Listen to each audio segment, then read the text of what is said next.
I'm Dawn. I'm Bran. Thank you so much for joining us. This is the second episode of a series of conversations that we're having where we explore Bran's experiences of in his own words, his breakdown and his mental health, his ongoing journey with his mental health, but particularly the way it interacts with his singing and songwriting and creativity and music making.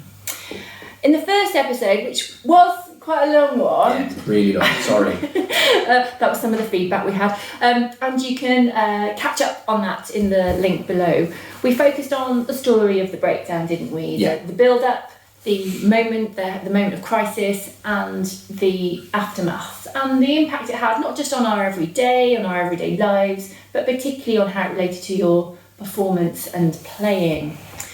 Thank you so much to those of you who've watched that first episode. It's meant a lot to us to hear the comments and the feedback and the messages of support, but also to hear how it's resonated and how it reflects some of your experiences and the conversations that it's helped you begin with friends and family. And that's the reason we're doing this. We're continuing that conversation today. And we're stepping forward a little bit and focusing on some of the treatments that you've had and experienced and the way in which, again, that sort of goes along and accompanies your music making. And of course, it goes without saying, we are not experts in this at all. We know some things about some things, but we are not medical experts on treatments and therapies. No. But we're not advising, we're not recommending, we're just talking about this from... But we know more now than we did a few years ago. Yeah, that's true. You know, you're a TV tech nerd and I do religious studies. You know, these things do not make us experts. But again, it's about thinking about that experience. So it's just our story.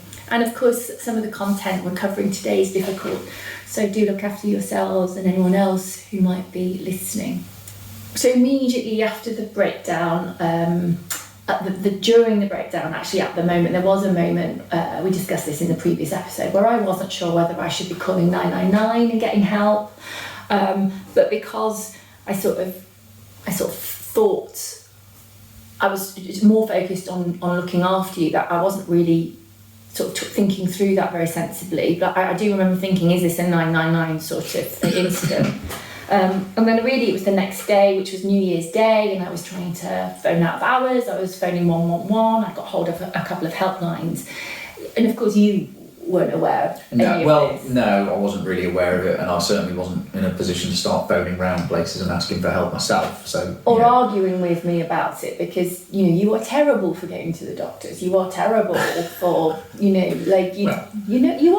awful. I just don't think I need to. Basically. Exactly. So, but at this point, you weren't in a position to have any input into that conversation, and that was quite difficult because I sort of wanted you to feel like you had some sort of say in the direction we were going, but at the time, I mean, you weren't speaking, so it was. Yeah. So I didn't want to start making any decisions at that point. You couldn't have made any decisions. But we got to see the GP sort of straight away. Yeah, which is a miracle in itself. Fantastic. Yeah, we did though. I mean, yeah, that's something to be said. To be fair, people talk about how difficult it is to get appointments, and I'm sure it is, but we were dealt with really, really quickly. I think the reason that happened was because of the self-harm. Yeah. I think that's a sort of red flag, and so I think that meant there was no messing around. And because the self-harm was to your head, I was getting quite a lot of questions about whether you had bruising or whether you'd lost consciousness. So I think there was a sort of physical aspect to that, as well as the crisis, the mental health crisis. Do you remember much about that GP appointment? I remember it. I remember feeling super awkward. Both of us getting quite emotional, and that's a weird thing to happen. I've never met that GP before. You've never met them before, and suddenly you're telling them your deepest, darkest secrets and crying in front of them and stuff, and it's so it was awkward. But what was striking? That's the point. So that was what was striking about it, was the given how busy GPs are. And how you hear stories about the average appointment for a GP lasts about 8 minutes or whatever it is. I didn't feel rushed. I felt like they were taking me seriously. I felt like they thought what was happening was serious. I was taken seriously, and that was weird in itself for me because you know, as we talked about in the last episode, it's sort of like you feel like a bit of a fraud for having mental health problems when your life is ostensibly quite nice. And having a medical professional sort of take you seriously about it it meant a lot at that point, didn't it? Because it was meant sort of like, oh, you know, maybe there is something up here. Maybe I'm not just being a whingy little bitch, as I was basically thinking of myself at the time. Maybe there is something wrong here, and maybe somebody can help. And that was the first time I'd ever thought that. You know, up until that point, you know, I hadn't sort of recognised it as mental health problems I was having, let alone thought that they were real and that I could do something about it. You know, I hadn't thought about that at all. I had literally just thought, oh, I'm feeling crap or whatever, but I don't deserve to feel crap because I've got a nice life, and so stop being a whinger. And you know, so to have a medical professional sort of validate it and sort of like acknowledge that something was up was important. He was really good to me too. I felt like he was taking care of both of us, actually. But I do think it's one of the most difficult conversations I've ever had to have at the time, because neither of us could explain it, and we didn't really have the language for what had happened at the time. Was that the first time somebody? I think that was the first time and that was the sort of diagnosis point, wasn't it? Yes. And that was the first point where somebody, a medical professional, the doctor, turned around to me and said, "Oh, it sounds like you're suffering from anxiety and depression." And I was all like, "Am I?" Yeah, that's right. And you know, since that time, this was quite a while ago, wasn't it? It's a couple of years ago now. Since that time, I've come to think differently about the diagnosis.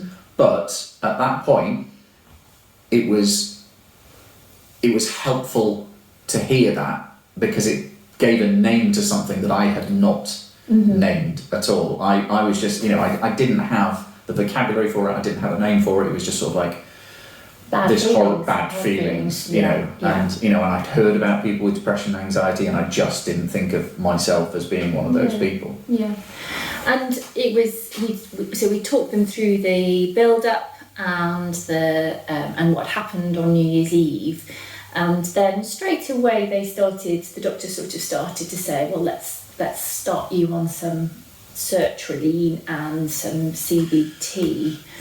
And Sertraline is what is it? It's an SSRI, which is a serotonin suppressant. I can't remember what all the letters stand for, but the two S's stand for serotonin suppressant. So basically the principle of it is, as I understand it, and having been on it for a period of time, it takes the edge off. So I remember the doctor sort of saying what it'll do is it'll take those extreme, horrible, nasty feelings and it'll numb them. So if you think about things sort of on a spectrum, it sort of brings them into a much more manageable... It stops the extremes, essentially. So it stops the extremes of depression, anxiety. I think it's particularly effective in treating anxiety itself, because anxiety manifests very, very physically, and mine certainly did. And it just... Still does. And it still can. So it just suppresses that feeling. But of course, the weird thing about it is it's not discriminatory. It works at both ends of the spectrum. So you don't feel anything very strongly. Now, I was on a really low dose, and it's worth saying, as soon as you go onto this stuff and you mention it to anybody, you suddenly find out how many people are on it, and it's astonishing how many people are on this stuff. I mean, you know. I was really, really surprised. Suddenly, loads of people I know, loads of people I know really closely, for lots of different reasons, are on this stuff, and it's helping. It really is helping. And so I went on it straight away. Like I say, a fairly low dose. I think it's the lowest dosage they have, but it was to stop me feeling those extremes of emotion, particularly the violent sort of feelings. Particularly the sort of that really sort of heightened anxiety where everything just felt incredibly tense. The physical manifestation of it was tenseness tension in my body, and it just helped numb that, and it numbed everything, which was at that point exactly what I needed. It wasn't just the sertraline. The doctor also suggested CBT, cognitive behavioural therapy. So I was, the mechanics of it was I was referred to a mental health nurse. I had assessment. All of the next stage of assessment were done over the phone, which was tricky anyway because I never have liked talking on the phone. So it was sort of like just at the point where I was sort of at the peak of my anxiety. You can't speak anyway. Just at the point where I can't speak, and I'm at the absolute peak of my anxiety. Somebody's like, "Oh, this random person you've never met is going to phone you up and talk to you about the most difficult thing you've ever had to speak about." Oh, great! But it happened, and we did it, and I described everything that had happened, and I suppose what was striking about that was how it was sort of like, for me at the time, the experience was so out of the ordinary, so different from anything I'd experienced before, so extreme. And then you start talking to medical professionals and they're like, "Oh yeah." Not to suggest that they're unsympathetic, they're not unsympathetic and they're really nice about it, but you realise just how common this is. They deal with this stuff all the time. There are people going through this all the time. And that was Was that sort of refreshing? Well, nothing was refreshing at the time. No. It was sort of reassuring because apart from anything else, it suggested that, oh yeah, we deal with this all the time. So it felt like, oh well, maybe we can deal with this then. So you've got safe hands. Yeah, you felt like you were in safe hands, but it also felt like, okay, somebody's going to fix this for me. And so I was referred to the mental health nurse, and they referred me on to a cognitive behavioural therapy therapist. So, and that was again all done on the phone, and in conjunction with this online system. Now, I think like it's an online course. Yeah, it's very much, there are modules and stuff, and it's all like, oh great, I've got to go to school to learn how to deal with my anxiety. But it's this online resource, and I think it's called Silvercloud off the top of my head. I've still got it, I've still got access to it on my phone. And it's just a series of things that talks through what anxiety is, how it manifests, and how you can deal with it.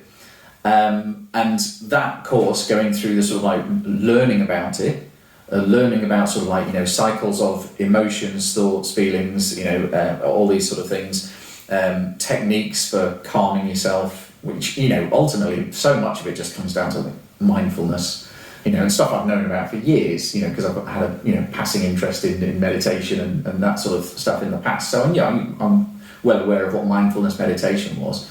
And it's sort of like, do that. Oh yeah, okay. So it's really practical. It's really practical. It's really pragmatic.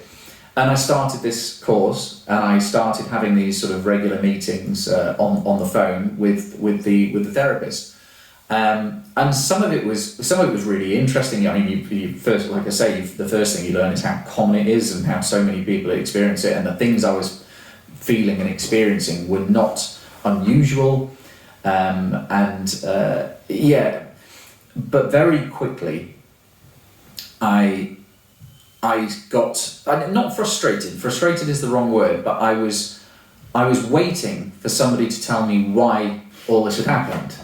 And I was sort of like, I'd be on the phone with my therapist, and I was sort of like, right, okay, so is it in the next module where I find out why all this has happened? You're like an online quiz. Yeah. Well done, you have worked out what is wrong with you. yeah, exactly. Yeah, is there going to be a multiple choice where I would want like a certificate, like an A++ and a really good score. Yeah. Oh, I passed CBT. I got a distinction, isn't it?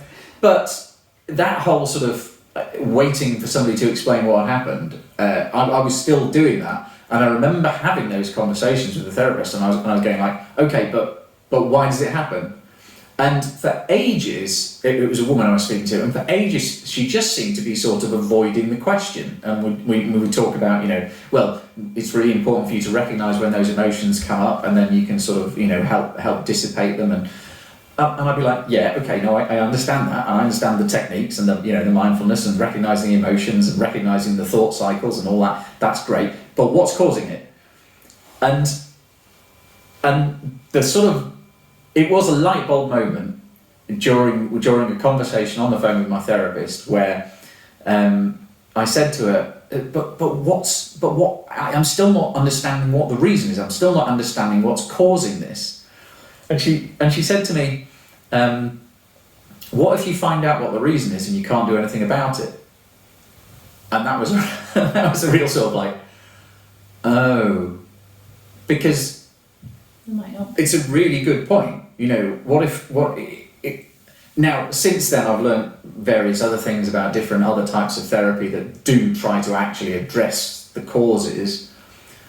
But that was a really interesting thing for me to sort of get my head around, and it sort of helped me understand that CBT, cognitive behavioural therapy, is not about dealing with the causes. It's about coping with the symptoms.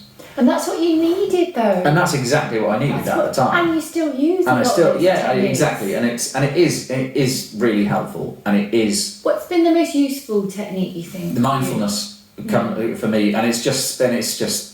I want to say it's stupid things. They're not stupid things. They're just. It's just so simple that it feels ridiculous in some ways. It feels ridiculous that you've got these overwhelming feelings and this horrible thing that is destroying your life and your ability to cope with the world. And then somebody says, "Why don't you just sit down for a minute and scan your body?" And it's like, don't be so stupid. And then you do it, and it's like, oh yeah, no, that really helped. So a scan is just. So it's the body scan, and they've got this thing on the Silvercloud, and it's this this woman with a really nice Irish accent, and she just goes, "Now I'd like you to focus on the top of your head and think about the feelings in the top of your," and it's just really relaxing and it's really calming, and it is, but it comes down to this whole mindfulness thing, which is about just calming your mind down, calming your brain down, and your body and everything, and just sort of and you do that by just focusing on one thing and just putting all your attention on one thing. And of course, the Buddhists have been doing this for thousands of years. It's sort of it's about the breath. And it can be about anything, but the Buddhists have always used the breath, and just focus on your breath, and you focus on your breath because your breath is always there, and you can always just focus on that. And the body scan thing is sort of your body is here, you can feel it, you can sense it, just focus on that. And we sometimes know things more in our body before our brain can work it through. It's not unconnected. Yeah. And other things we would go for walks and we would really try and tune into and noticing just the world around us a little bit, weren't we? We were trying to do that, which I find really, really, really difficult. Yeah, it is. Well, this is the thing, it is. And it's particularly difficult if you're experiencing anxiety, because, I think one of the sort of hallmarks of anxiety is your brain just doesn't stop. And a lot of people, so many people are familiar with this. What happens, you wake up 3 a.m, excuse me, you wake up at 3 a.m, and your brain just suddenly switches on, and it's incredibly difficult to get back to sleep because you're thinking about anything, something weird that you said when you were 15 years old, or a meeting you've got to do in work the next day. It could be anything, but your brain just won't stop. And all mindfulness is just getting your brain not to stop, but just to slow down and focus on one thing, and it works. It works in that moment when you're doing it. For you. For me, it worked, and that was helpful. But the CBT lasted a little bit, and then you're still on the sertraline, but you were starting to not really like the sertraline very much, and this was to do with that numbness. And it was you've sort of talked about how that was related to your creativity and that not being able to feel things. So that relationship between how the sertraline was making you feel numb to things that for you felt quite important. It was a good 8 to 9. It was September, so it was January I went on to the sertraline, and it was late September that I actually came off it. So I was on it for 9 months, and it wasn't until sort of 8 or 9 months into it that I felt that I wanted to come off it. And the reason is that it numbs everything and it stops you feeling things, which is exactly what I needed in the early part of that year. But then it got to, sort of the summer, and, it's probably just I was feeling a bit better because it was summer and the days are longer and all that sort of thing, a bit more sunshine. But also, there was this thing that was nagging at me. There were two things that happened. The first thing that happened was I had this weird moment, and it wasn't in a therapy session or anything like this. I was just, I can't remember where I was, but I remember thinking it really clearly, which was like, and I'm not recommending this, and I'm not saying it's the right way to approach it, but this happened to me, which was I just went, I am sick of feeling like I'm anxious and that I've got anxiety. And I was just sort of like, this is bollocks. I'm tired of this, and like I say, I'm not recommending this, and I'm not saying this works, but for me at that point it was just sort of like, I'm tired of this. But is that not you just being, I've awkward. Never asked, well, yeah, a little bit awkward, a little bit controlled, but is that not you just being a bit, is that not just a symptom of the anxiety and depression that you're going to feel angry with yourself? No, it wasn't even about being angry with myself. It was about sort of, and I'm loath to say this because it's not going to be like this for most people, but it felt like I just made a decision at some point to not be anxious. And I'm sort of like, and this does come back to the CBT, because the CBT is sort of like, one of the things that we talked about a lot in the CBT was how it manifested physically inside me. And we talked a lot about the gigs and stuff, because we talked about, and I was describing the feeling of my anxiety, and it manifests in tension and, and all this sort of thing. And just like this, when the leg goes up and down all the time, which you hate, and my leg just can't, I fidget and, I just can't sit still. And of course, we were talking about, the physical manifestation of it, and the therapist was sort of like, well, what else does that? And it's sort of like, if you think about it, of course, the physical sensation of being excited is exactly the same as what you would describe as being anxious. And so there's this part of CBT, and it's not this simple, it isn't this simple, but for the sake of just talking about this now, saying this now, it's sort of like, what if, rather than thinking I'm anxious, you just thought, I've got loads of energy and I'm excited. Okay. And it's not that simple, just to be absolutely clear, it's not that simple. But there's something in it, and it can help, and it did help me at that point.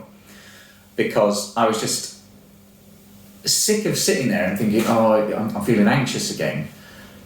And instead I started thinking, no, you're not anxious, you're excited about something, or you've got some energy to burn off. And at that point it was sort of like, you've got some energy to burn off, go to the gym, go for a run.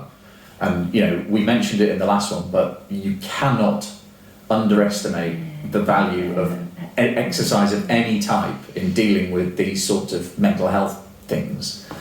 But yeah, so there was this moment where I just sort of decided to look at the feelings of anxiety in a different way, and that helped. I wasn't feeling depressed at that point. I was sort of feeling tired of being anxious, which is, I don't know whether that's depression or what. It's really hard to pull. It's really hard. It's really hard to. Yeah, it is. It's they're not two distinct things, but not for you. No, not for me at that time. But then the other thing that sort of was a transitional moment was that I realised about myself.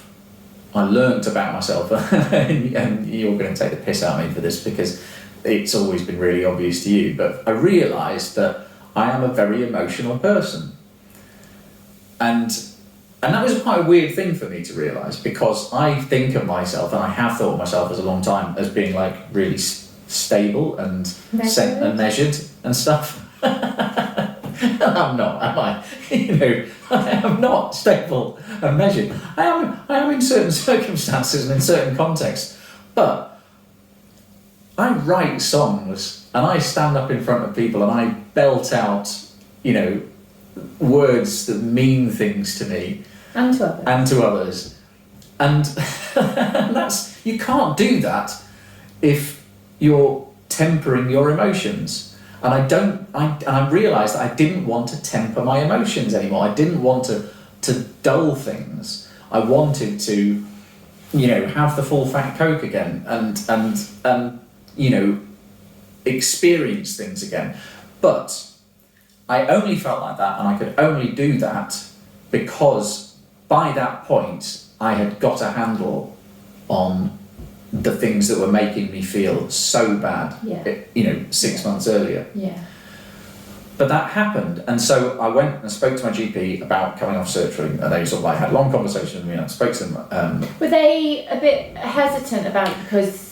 So yeah, weirdly, so I remember having a conversation on the phone with my GP, and they were sort of like, this is stupid now that I think about it, but they said, well, you've got 3 options really. You can come off it, you can just stay on your dose, or we can up your dose. I was like, well, yeah, obviously those are the options. But I think, looking back on it, I think they were sort of like, almost forcing me to make a decision. So, rather than the GP saying, well, this is what I recommend, I think the GP was sort of sensing at this point that I was going to go. Yeah. I was going to go one of these directions, and I think they wanted me to make that decision. Yeah. Well, that's helpful. Yeah, exactly. Agency, and but you were also in a position to make that decision. Yeah, exactly. Well, and they felt that I could. I wasn't that keen on you coming off it. No. I thought it was really too soon. Although I was trying to understand and respect that you were recognising the feelings of depression and anxiety, I was also aware that you were, that numbness, it was, I think we went to a gig, and normally at a gig you would be absolutely having like an absolute blast. It's one of your favourite things, live music. You ascend and soar into the sky, and everybody around at the gig watches you enjoying the gig more than they end up watching the band or whoever's playing. And you were sort of a bit like, yeah, that was all right. And it was, it wasn't that you just couldn't embrace the sorts of things that you were embracing. And I think you were starting to miss that. Yeah. But that's related really a lot to your music and your performance and your songwriting. Yeah. Fundamentally, I realised that a big part of my identity and a big part of my personality is experiencing strong emotions, and the creative process of writing songs. I can't write good songs if I don't feel anything, and I wasn't writing at the time. I hadn't written anything for a while, but I realised that I was never going to be able to write anything again unless I could feel again, and at that point I don't think I thought I was better. I don't think I came off the sertraline because I thought I was fine now, and oh right, it's all dealt with in a bit. No, I was definitely better. I had it, my mental health had improved hugely. But all right, it did not. I don't know if it improved hugely, but it got to the stage where you weren't self-harming, you weren't, you were still sleeping a lot. There were still some days where I worked from home, or things that I cancelled because I couldn't really leave you. And I know this is all a bit of a mess, and that still happens. There are still some days when I can't leave you, or it's not a good idea to leave you. I know you don't like it, and I know we do it really subtly. Sort of like, I think I'll just work from home this morning, I think I'll just work from home this morning. I tell you what, why don't we, I know we had arranged to do this, but why don't we just stay at home? And it's actually quite secret the way we do it. We're not very explicit about what happens and why we do it, but we do know why we're both doing it, but you don't like to talk about it and you don't like to recognise it. So I don't think it's that you were sort of absolutely, your whatever normal is, no such thing as normal, but I don't think it was that. But I was, you were getting better in that those extremes which the sertraline and the CBT were helping with had definitely minimised.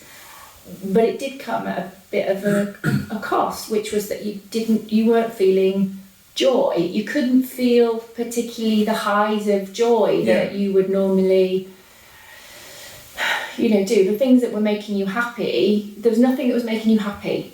There was no happiness. There was just a not sadness, not depression, less anxiety. Yeah, exactly. Or less of it. Yeah. Less of the extremes. Yeah. So it was still there. Yeah. There were still days when you didn't want to get out of bed. There were still days when you didn't really want to speak. There were still days when we withdrew. All of that sort of stuff. There were days when you didn't want to engage with anything. The depression. The depression was there. And that still happens. And that still happens. Yeah. But those extremes of it weren't.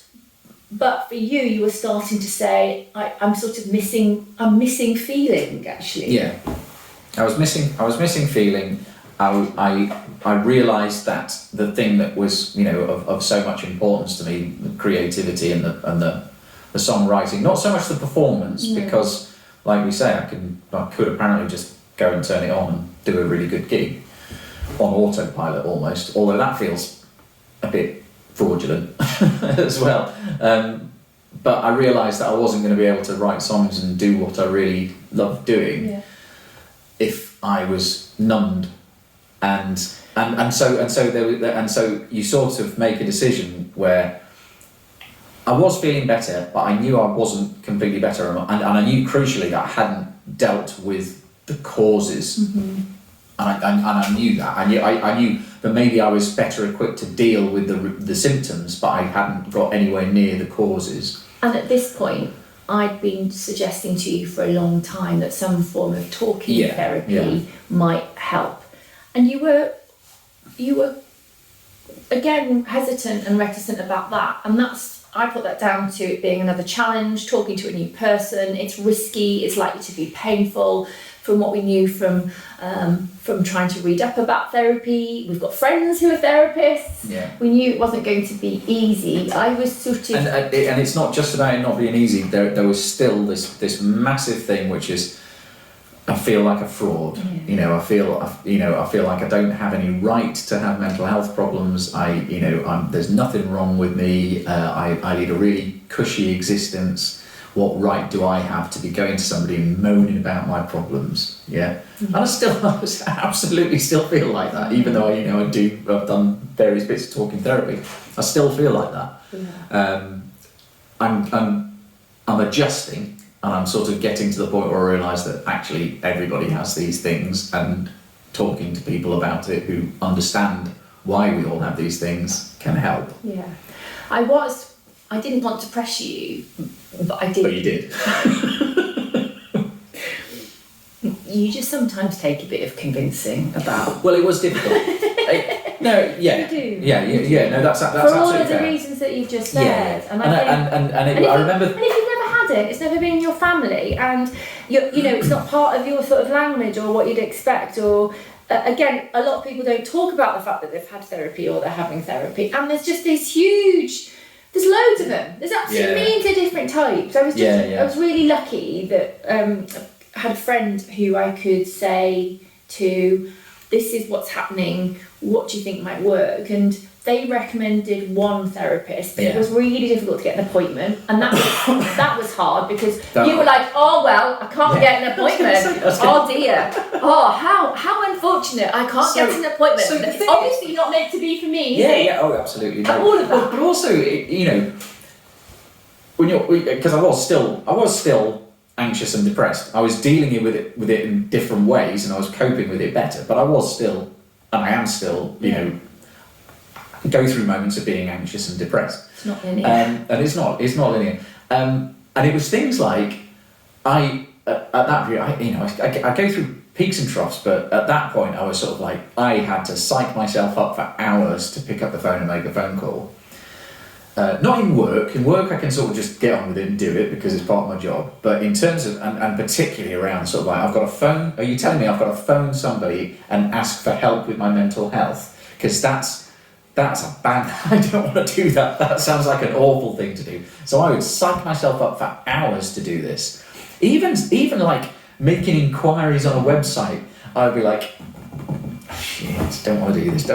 Oh, press the button. Shit. I just get really wound up about it. And then there was me sort of going, have you managed to send the email yet? Shut up, fucking hell, I've done it, leave me alone. I was like sending have you, I think this person would be really good. But then what happened was, of course, I sort of, it took me ages to do it and make a phone call. And this was a recommendation from a friend of ours who's a therapist, and you didn't even trust that providence. No, it's not that I didn't trust it. No, it's not about not trusting it. It's about just being just so reluctant to do it. And I know it's pathetic, and it's not pathetic. It's a bit fine, but it's weird.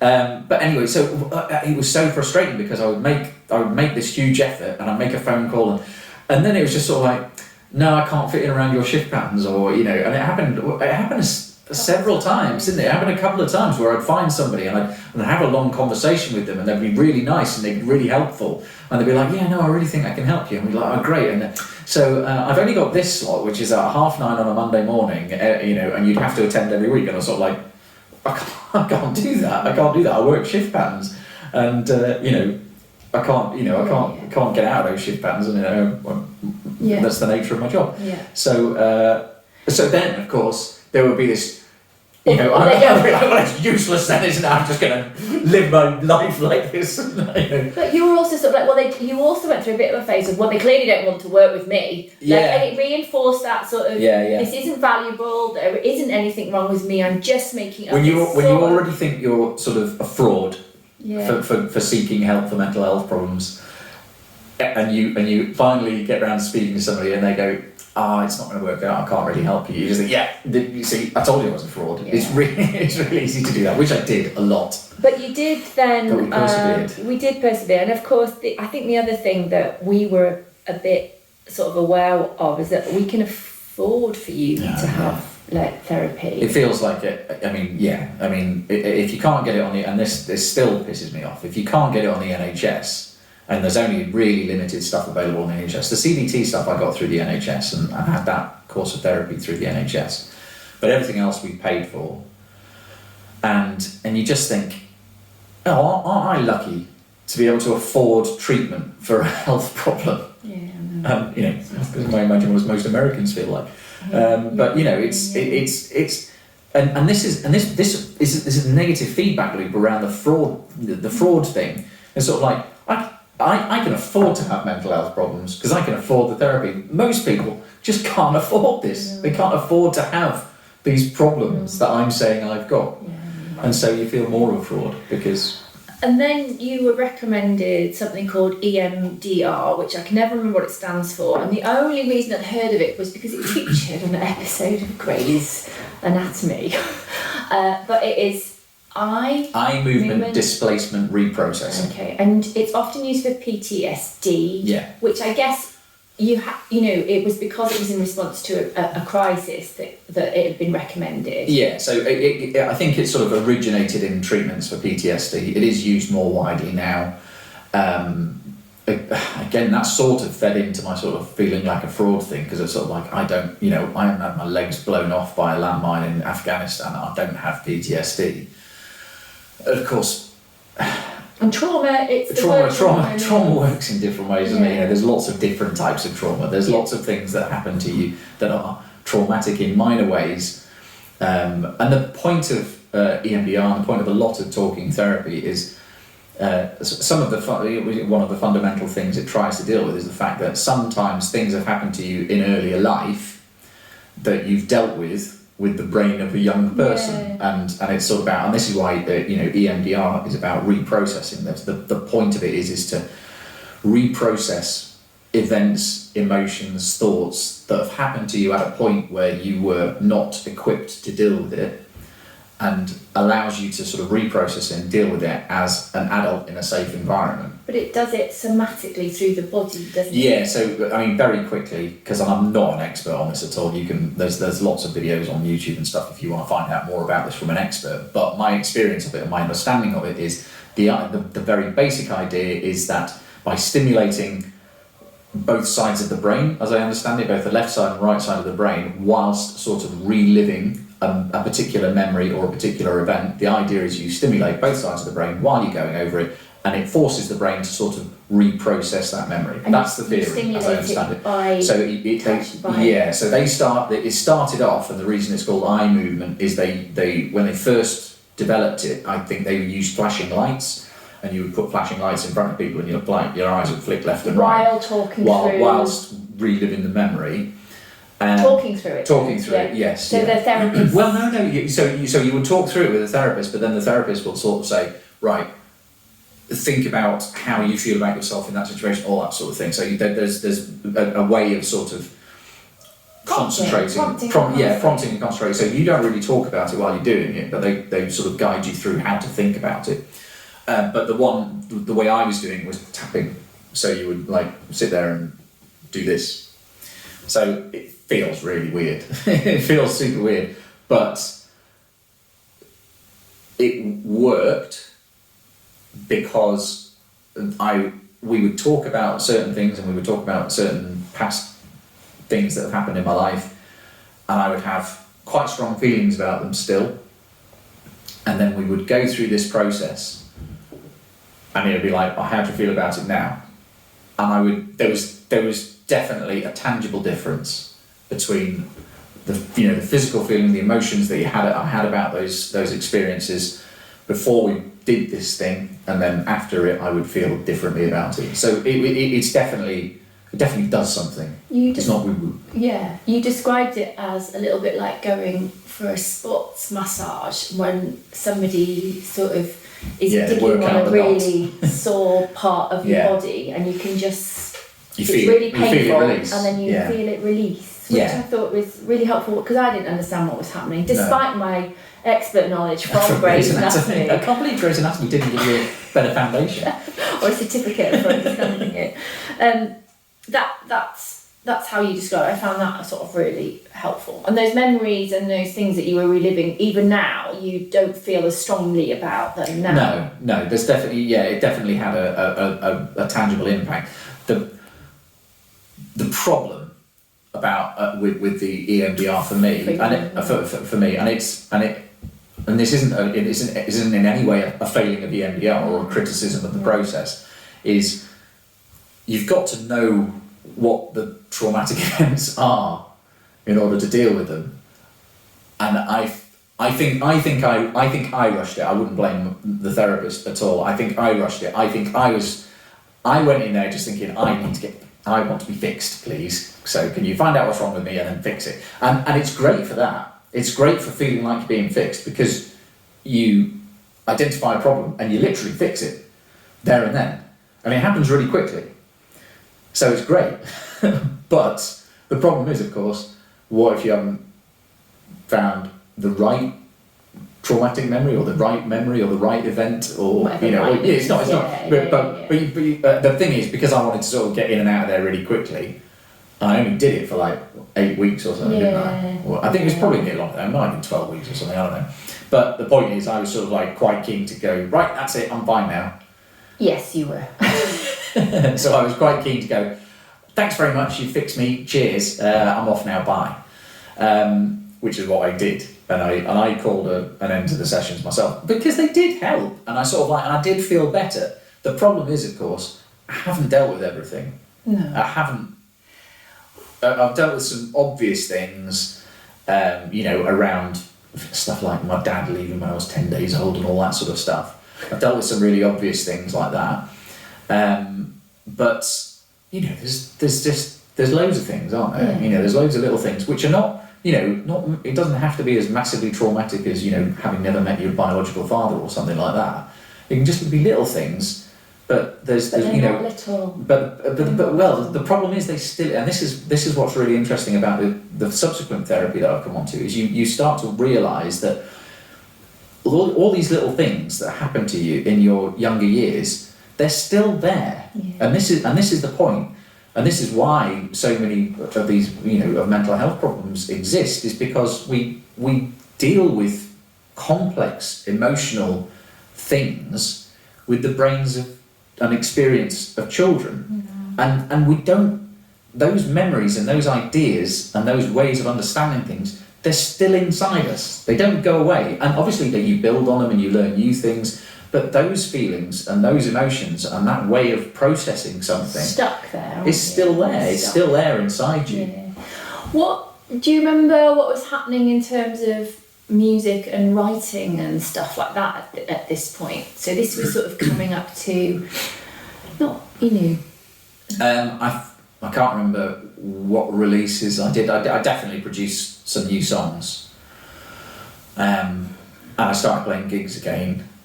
And this was after the EMDR, so you come off the Sertraline, and this was coming into basically. So this is coming into this year. So this was. It's nearly a year after. Yeah, so it was about this time last year that I finished doing the EMDR. Yeah, that's right. And so I had like Christmas of last year and then all of this year.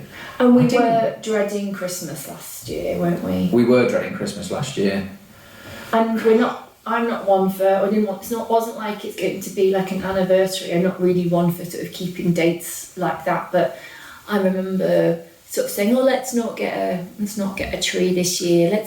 You were being asked to do Christmas gigs, actually, and it was sort of like, well, maybe let's not do that. Although I did.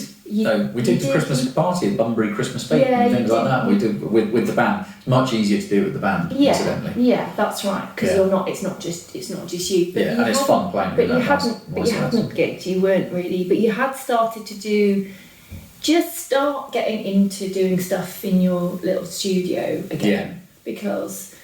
Were you starting to write new things? Yeah, I think it was around that time. I released Living for the Short Term and stuff, which is an absolute banger. I did release a couple of things. Why do you think you were able to start doing a little bit? Was it just the general sense of feeling a bit better? Yeah, so certainly a general sense of feeling a bit better and being able to feel things, and just I had an enthusiasm for it again. I wanted to write something. I think it was Living for the Short Term I did around that time, and it was just this guitar line that I've been playing for ages and ages and ages. Oh yeah, you have been. Yeah. And I just wanted all the time. And I just wanted to do something with it. I just wanted to make. And I at that point, I remember actually now that I'm thinking about it, I remember really. It was a test. I was testing myself. Can I still do this? Why do you think you'd lost it? You think you'd lost it? Yeah, because I hadn't done anything for ages. Yeah, I hadn't written anything for ages. And I hadn't produced anything for ages. And I was scared. I remember being scared and thinking, can I do this? Let's take this thing that I've got and see if I can do something with it. Okay. And that was a really interesting. Sorry to go on about that song, but it was quite interesting because in this context, lyrically, that song doesn't really mean anything. I mean, it does, because if people listen to it and will come up with whatever the meaning they like. But I remember most songs I write, I've got there's some sort of story or there's some sort of feeling or emotion that's quite specific to that song, or an incident or something. I'm writing something. The lyrics for that song, I freed myself from all of that, and I was sort of like, I'm not going to give myself any responsibility for writing about something or have meaning or anything. And I just wrote words that scanned with the rhythm and rhymed a bit.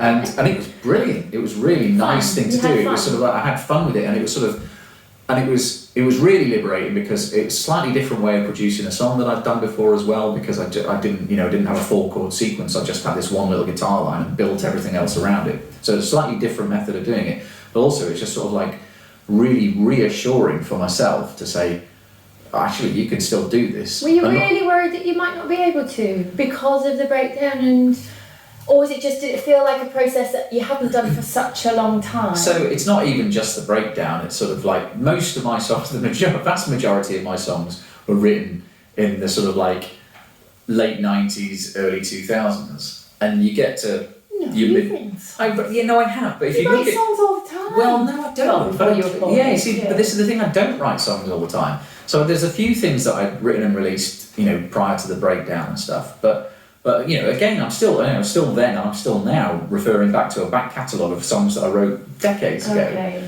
And so you're now recording. That I'm now recording for the first time and releasing for the first time. But yeah, that one was a bit sort of like, I'm in my mid-40s now. Do I still have the motivation and the inspiration that I did in my mid-20s? can I still do it? And I was genuinely scared about that. And particularly because it's sort of like, I've just spent 9 months numbing my emotions. Can I do it? And I did, and it's ace.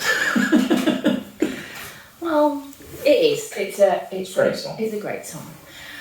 You mentioned that you started another form of therapy, and I think this is fairly common in people's sort of recovery journeys. They might try multiple things in multiple ways with multiple people, and you probably need, for you anyway, and well for us, you needed different things at different times. But I sort of hadn't let this idea go that when you'd finished the EMDR... No, you wouldn't leave it alone, would you? That you perhaps needed some help. To be fair, it's not just about you badgering me into doing things. I have had real ups and downs over particularly over the last year. I've had real peaks and troughs. Some of it due to the fact that smack in the middle of this year I broke my leg really badly, and after I was really looking forward to a summer of being outdoors and climbing and doing stuff. Because climbing was really helping. Again, tying into the exercise thing, climbing is a brilliant sport for mental health and for me. Well, but it comes back to the mindfulness thing, because when you're climbing, you cannot think about anything else. You are absolutely nailed into what you're doing, and it calms your brain, it calms your mind, because you have to have 100% focus on what you're doing. You can't think about what was happening in work that day, or you just. But also, you were reconnecting with friends. I was reconnecting with one of my best mates, who I don't spend nearly enough time with, but we'd start. I hadn't seen Dave for we've seen him on and off for a couple of years, but maybe on and off, but started seeing him on a weekly basis, and it was just like being kids again and hanging out again and just doing fun things together. So that was really, really important. And then you and at this point, so the EMDR had finished around sort of January of this year, and then you broke your leg in June. Yes. And everything again stopped. Yeah. For my own stupid fault. No, come on. Well, it was my fault. It was just an accident. Accidents happen. You broke it climbing. Yes. And it was a really terrible break. Yeah. The surgeon, it was one of the most complicated surgeries that the surgeon had ever done. You were in hospital. Very proud of that. He was proud of that. I'm very proud of that. You were really, really lucky that it wasn't worse because you fell 12 feet. And I was on my own. And I didn't have a helmet or any safety material at all. No. And that's almost a different story in itself. Okay. But it's more about the fact that I remember the consultant anaesthetist saying, tell us a little bit about, before we went into the operation, tell us a little bit about your life, how active you are, and we sort of gave him a snapshot of, I've just started gigging again, I've just started doing music again, and I go to the gym, and I walk our friend's dog, and I climb, and he just said you've got to be prepared that you might not feel great mentally. With active people after an operation with quite a long recovery, you're still not recovered, it's 6 months later and you still can't drive, and you can walk but you can't drive yet. He just said you've got to be careful of your mental health. And I remember at that point, after seeing the trauma of your fall, you being in hospital for the day, waiting for the operation, I just remember my world sort of came crashing down at that point, because I was so worried about what this was going to do to your mental health, knowing that you wouldn't be able to get out very much in the summer, exercise, walk Sydney the dog, see friends, because we'd started being sociable again. You'd got gigs planned. Yeah. We'd had a birthday party planned. I mean, you were feeling well enough to have a birthday party. I was looking forward to it, yeah. Which you were looking forward to. Which I wouldn't normally. Exactly. And I was so worried. And those 6 months, the last 6 months have been difficult, because your mental health has not been brilliant. So there's been a few. So I know you were going through that in the hospital. I had still somehow convinced myself, even after the operation, even after we'd spoken to the consultant, that in 12 weeks' time I'd be fine. I had convinced myself I was going to be climbing before the end of the summer. And I was so wrong, but weirdly that sort of helped me at that point, because I didn't get really depressed about it. I think it was after the second trip back to the hospital when I got the cast off and I saw that really grumpy consultant. It was sort of like, well, it's not good, is it? So at that point I started feeling quite down. But to be fair, I will blow my own trumpet at this point and say that I responded to that by starting to write and record songs again. And that saved me. I think so. It really and that's quite interesting because I've never been able to, I don't know that I've been able in the past to use the music to actually help because it's so emotionally charged.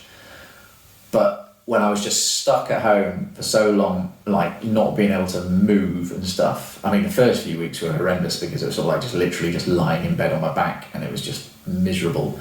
And then as soon as I could get up at all and get down into my study in my studio, I just started working on a song straight away, and that was a huge help. And ever since then, I sort of like did that song over the summer and released it back in, I don't know, September. No, I don't know, whenever it was. But I've been doing a song every month, and that feels really, really nice at the moment. And I'm still having these peaks and troughs of like, you know, get really badly depressed, and that whole self-loathing, sense that nobody really cares, that hasn't gone away. It comes and goes. The anxiety hasn't gone away. It comes and goes. But I'm able to do stuff, and I'm able to, I haven't been playing gigs because I can't. Because you've got to. Because I've got a broken leg. I managed to play a couple, but but sat down. Sat down. But being able to, it really brought it home to me over the last few months of recording and releasing songs, that's so important to me, and that's ultimately what I want to do creatively, is just to be able to do that, just to be able to create a new song, create something new, record it, and my production is getting better all the time, and I'm just really proud of what I'm doing, and it helps keep everything in perspective, and the depression and the anxiety don't go away, but at least I've got that. Okay, and that's yours. Yeah. And it makes you feel good when you do it. I've talked about this a bit, and I've talked about it in the last video, and I've talked about it, that childless thing that we did as well. So the act of creating something and the act of like writing a song and having it come together is one of the best feelings in the world. For me it is, and I'm wary of chasing it, and I'm wary of sort of like, this is how I feel good. I'm wary of doing that, but it is keeping me sane at the moment, along with the therapy. So I'm doing, it's taken you a long time. It's only in the last sort of month or so that you've started transactional analysis, transactional interpersonal analysis, which is a psychotherapy. Yeah, so it's psychotherapy, and I'm seeing this fella, and I am learning about the parent, adult, child states, ego states, and the drama triangles and things like this, and it's absolutely brilliant. It's fascinating. Every session is fascinating.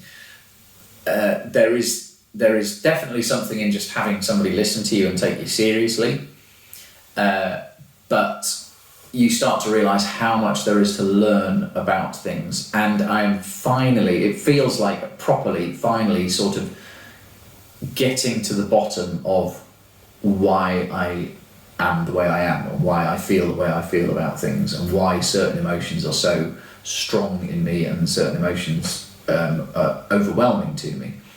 And that's not to say I've got a handle on it and I can cope with it. It's very early days. Because it's very early days, but at least I'm starting to understand it, which is the thing that I wanted right from the start, right from back, with the CBT. There was always this thing in me that said, I want to know what's wrong with me. What is wrong with me? And the CBT did not answer that question, because that's not the purpose of CBT. The CBT was just like mental health first aid.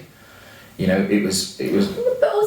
But tools and techniques. But tools and techniques you can always use. But at that point for me, it was the first line of defence. It was this is how you're going to stop feeling as bad as you are, and it absolutely worked. And EMDR went on to to help with some of those, looking at some of the sources and the reasons and stuff, and then this transactional analysis is doing the same thing and exploring it more, and it's fascinating. It's really, really interesting. It is helping me think about where these feelings come from and how they manifest and fundamentally again how I can cope with them and manage them. You're getting better, aren't you? Yes, I am getting better.